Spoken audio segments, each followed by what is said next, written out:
CGTN, China Global Television Network. The 76th UN General Assembly is currently underway in New York. The headline-grabbing event of the General Assembly has always been the general debates, where world leaders lay out their priorities for their counterparts and the world at large. Last year's 75th general debates were held mostly online due to the COVID pandemic, and this year we're seeing a hybrid format with some world leaders attending in person while others are participating virtually. And this format sets the stage for one of the key issues on the table this year.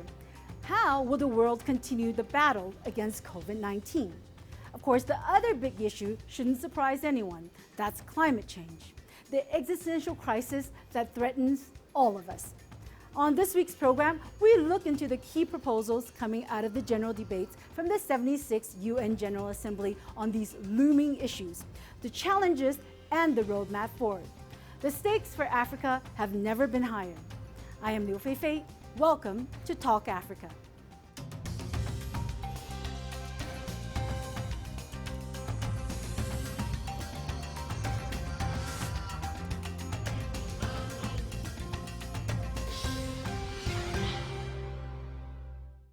Before we start our panel discussion, CGTN's Nathan King has more on the top issues that dominated this year's general debate. Let's take a listen.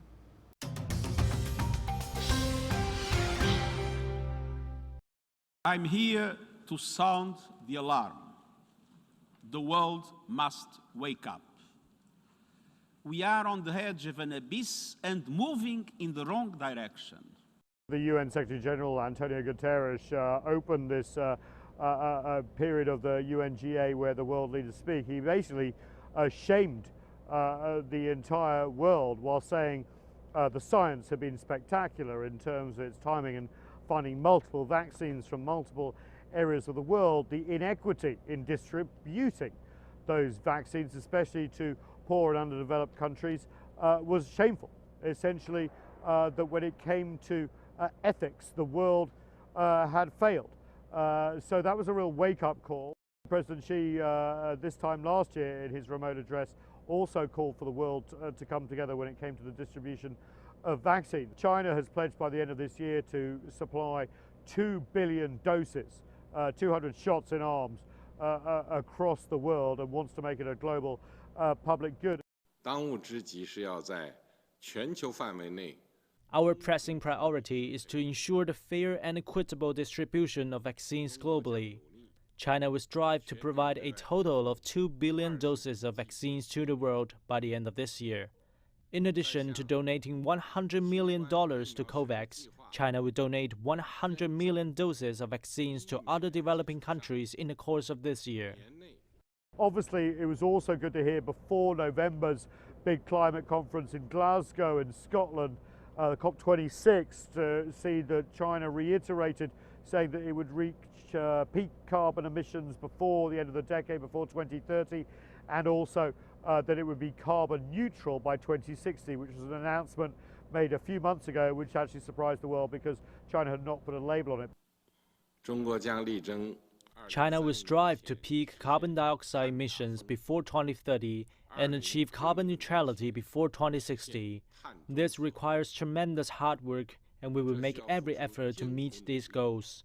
China will step up support for other developing countries in developing green and low-carbon energy, and will not build new coal-fired power projects abroad. The fact that President Xi Jinping pledged there be no Chinese financing abroad for any coal-powered energy stations, electricity generating stations, is a big deal, because as we know, coal is one of the biggest pollutants. The fact that Chinese financing has been so important for the Belt and Road Initiative and development across Asia and beyond, that will go a long way, the world community thinks, with this announcement of trying to essentially not necessarily get to that target of global warming below 2 degrees Celsius, but at least mitigate it.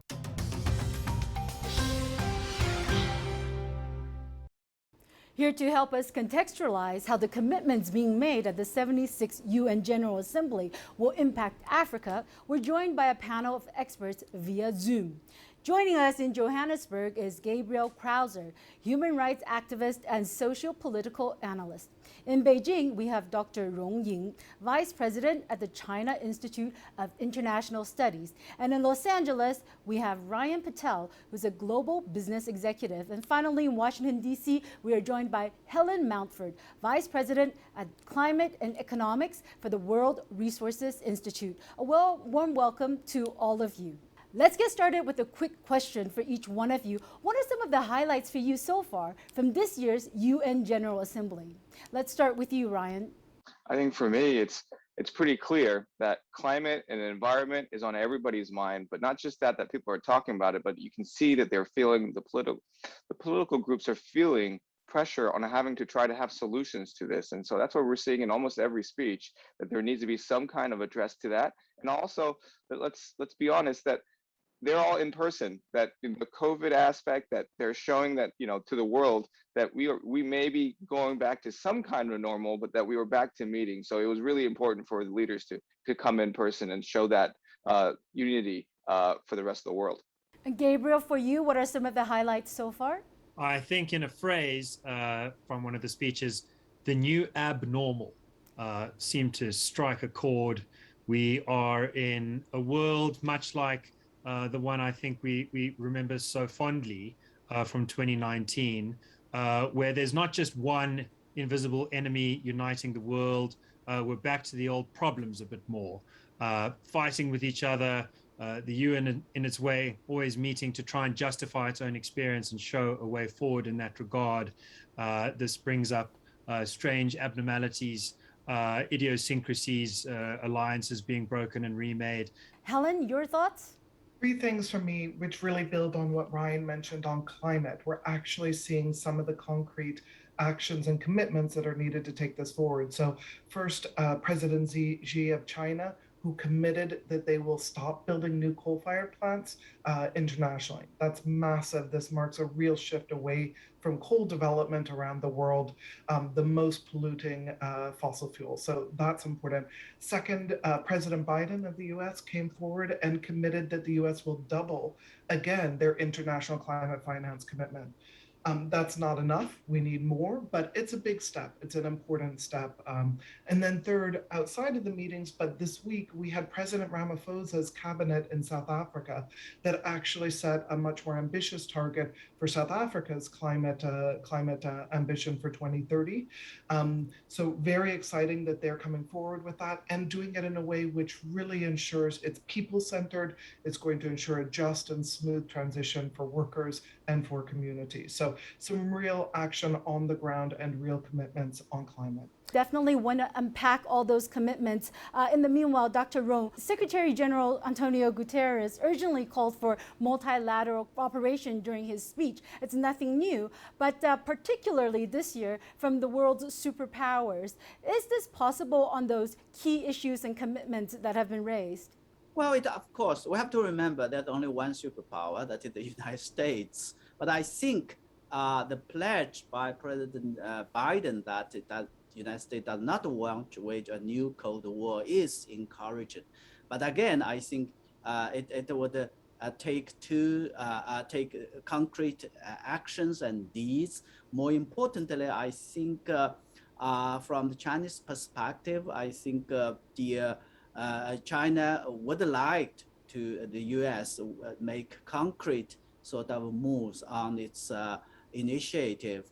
In terms of the bilateral relationship, which is the most important, most consequential ones, but more importantly, also that I think would like the U.S. to do more in terms of working together with the international community to find a way to address the pandemic and also I think the climate changes. So that's what I thought. We are hopeful, but we still, I think, need to do more. Indeed. Now, Gabriel, let's come to you for a second. While COVID and climate change are global issues, but how do they impact Africa differently compared to rich developed countries? I think that the international experience of the last 20 years of researching this question has made it clear enough that once a country becomes wealthier, it naturally becomes cleaner. When you're sitting in a situation where households are still depending on really old-fashioned inside the house wood fires or other forms of self-maintained combustion, that's kind of the worst of all worlds. And you need people to have sustainable work, sustainable productivity to get them out of that position. Once you get to a situation like South Africa, which still has a lot of that, but also has a very industrialized market, you sit in a place where we haven't had for the last 15 years enough electricity for our economy to grow. A cap has been placed on GDP, and that together with other problems has resulted in a situation where in my country, most people my age and younger don't have a job. That is an unsustainable social nightmare. It's a catastrophe, and that needs to be addressed by improving electricity provision. But it really has to be done in the most cost-effective way possible. Renewables have a huge role to play in South Africa. They can't do everything. They do relatively little. We're very coal dependent. We've just heard new plans coming forward to add to our nuclear generation capacity, but procurement for that will only finish by 2024, which means construction will only start much longer after. And in the meanwhile, we're sitting with the ceiling above our GDP, which means our ability to grow jobs is constrained.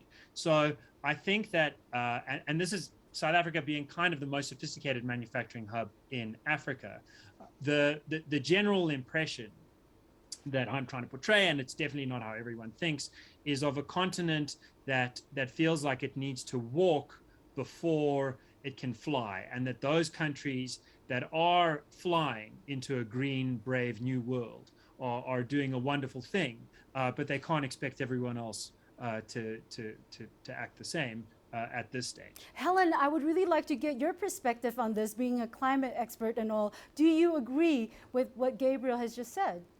I think there's a couple of things here that are important. I mean, first of all, of course, Africa includes some of the countries that are most vulnerable to and most affected by climate impacts today, whether it's massive droughts, destroying crops and livestock, or record flooding events, wiping out communities and towns. So there's a real need for Africa to seize this opportunity, to seize this moment and really help push forward global action on climate change.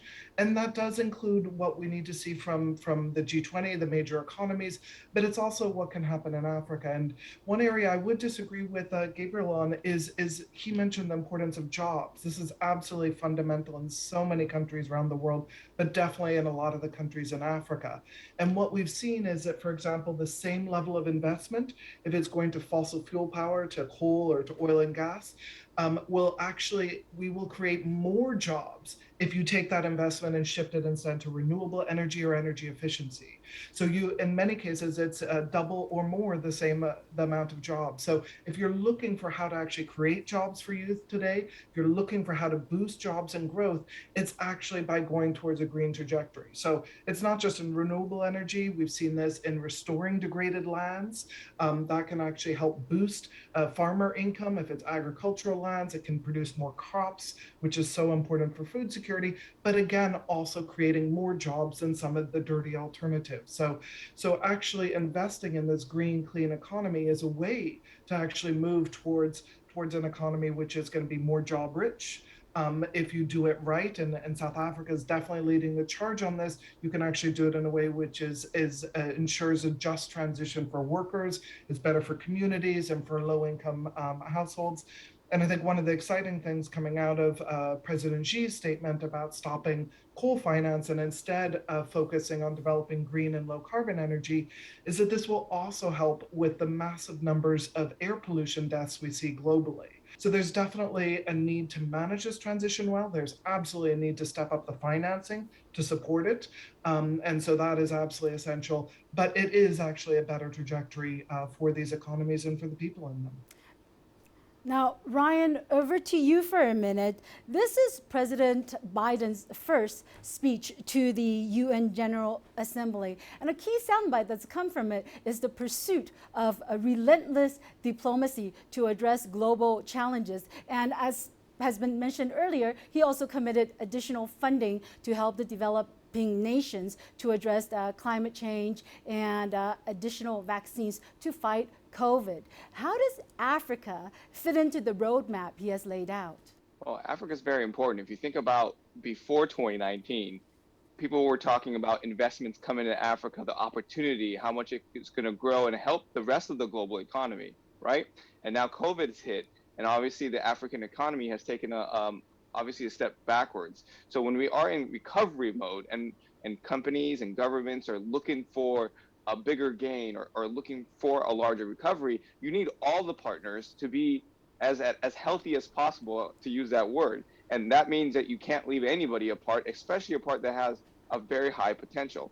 And part of that road plan is the inclusivity, right? The relentlessness, to me, when he talks about that, it's really talking about how do you include the productivity, growth, and competitiveness of everybody. And so that you are investing in education and infrastructure and health.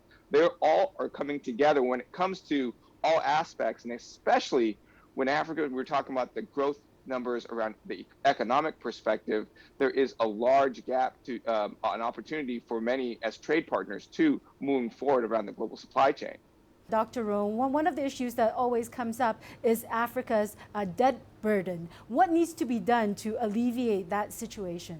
Yeah, it is true. I think Africa is one of the all African countries has been one of the most heavily debted sort of continent or nations. It is because of history. It is because of the sort of the problems left over in the process of Africa's development. I think the only thing we can do is, of course, the international community will continue to help them, but not only in terms of providing various kind of assistance or grant, more importantly, I think help them to develop their capacity to develop.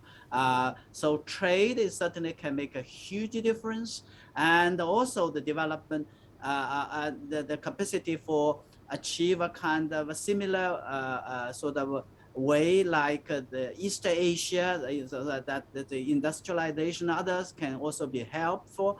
But to do that, I think Africa will need improvement of infrastructure, need improvement of the capacity, need, I think, assistance and support by the international community. So that is exactly what China has been doing. Unfortunately, for some reasons, China has been criticized. China has been blamed for the heavy sort of indebtedness. This is, I think, totally wrong, because what China has been doing is exactly want to help. And the Chinese going, instead of give a person a piece of fish, it would be more important or effective to teach him or her to fish. This is exactly the most important thing. And this is the way I think China is trying to help. Okay, on that note, let's take a short break. And when we come back, we will look at some of the challenges and opportunities framed by the UN General Assembly. Stay with us.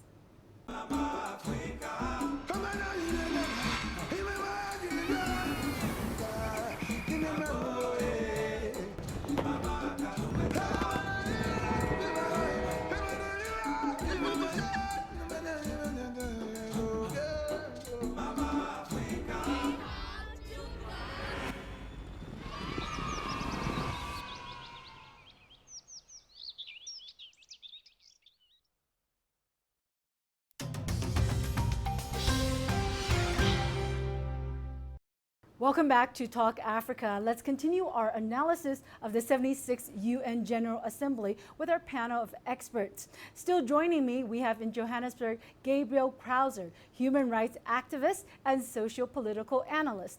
In Beijing, we're joined by Dr. Rong Ying, Vice President at the China Institute of International Studies. And in Los Angeles, we have Ryan Patel, who is a global business executive. And finally, in Washington, D.C., we are joined by Helen Mountford, who is the Vice President of Climate and Economics at the World Resources Institute. Helen, let me start with you. President Felix Tshisekedi of the Democratic Republic of Congo, who is also currently the chairman of the AU, he has said something very interesting in his speech. He asked for the materialization of all the promises made to Africa in compensation for the sacrifices agreed to protect humanity against global warming. This is a loaded statement. Can you unpack this for us and yeah, decipher what he's trying to say?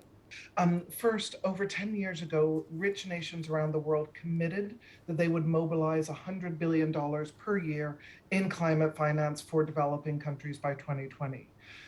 Now, we just had an OECD report that was released last week, which found that we've gotten only about $79 billion of that on the table in 2019. So there is still a gap of about $20 billion to that 100 billion goal. Now, that 2019 number was about the same as we'd seen in 2018. And given what happened with the COVID pandemic and budget constraints, it's very unlikely we met the target by 2020. So we're far off track where we need to be.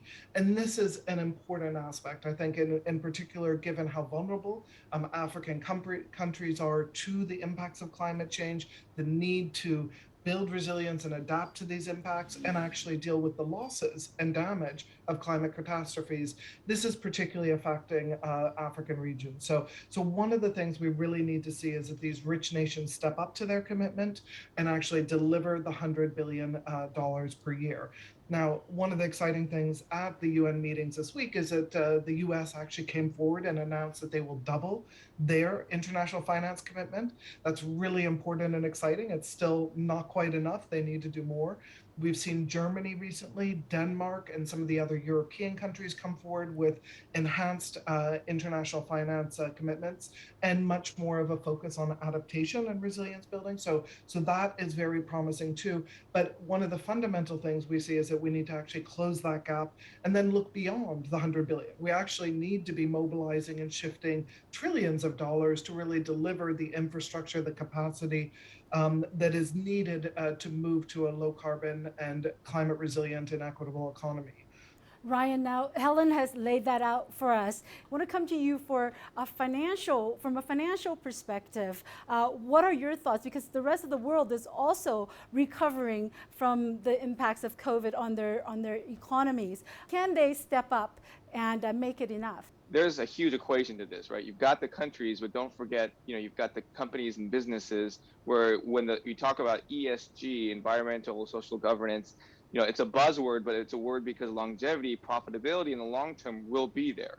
And I think part of that conversation then becomes, how does the business community, including the consumers, all be involved and actually make a difference? And as we keep talking about, there's not enough, it's clear it's not enough. I think people know that we are behind when it comes to discussing sustainability in general, and businesses know that. So now they're trying to catch up, which is the top businesses are trying to do that, but then you're leaving those other businesses that can make a lot more impact, like the small business, medium enterprises community. And one of the important things that needs to be done in this equation, when I say equation, I mean consumers, businesses, and governments, is to make it easier, to make it for people to be able to give resources, share, collaboration, even with competitors. This is a key thing because we need to catch up to make these initiatives actually be sustainable and be meaningful, because 20 years from now, there isn't so many that you can catch up. You have to actually start making changes now for the future, as Helen has talked about. See what's in front of you, but also do what you need to do to get ahead of it as well if you can. Gabriel, we have also heard from some other African leaders at the general debates. What are some of the other issues that are on the table? One of the major issues being put forward is reparations for slavery by our president, Cyril Ramaphosa. He has called effectively for sort of Black people around the world to unite in a call for special laws to benefit Black people, affirmative action, special financial dispensation, special levels of representation for Black people on international bodies and committees, presumably including those like the UN itself. That is interesting insofar as, firstly, it lines up with this being Durban 4, Durban being that name of a sort of special UN plenary, but also insofar as it lines up somewhat with the very first UN plenary, which ended up being a discussion about race launched by South Africa. And I think that as we tilt forward into the 21st century, past what strikes me as the first truly global crisis that was that wasn't just about numbers, that really was tangible and deadly. We sit in an international geopolitic where the question of race remains largely unanswered, and the question, as it was at UN's first plenary and as it is today, is whether racism is something that all races can be guilty of, that all people should be worried about, and that everyone should try to put down, or whether racism is really a tool that only one side can use against another, and therefore is a kind of a political football to be bandied or knocked about. Our president is certainly calling for solidarity on the basis of race at the moment. I don't think that this has ever failed to either fail or to succeed by becoming very dangerous.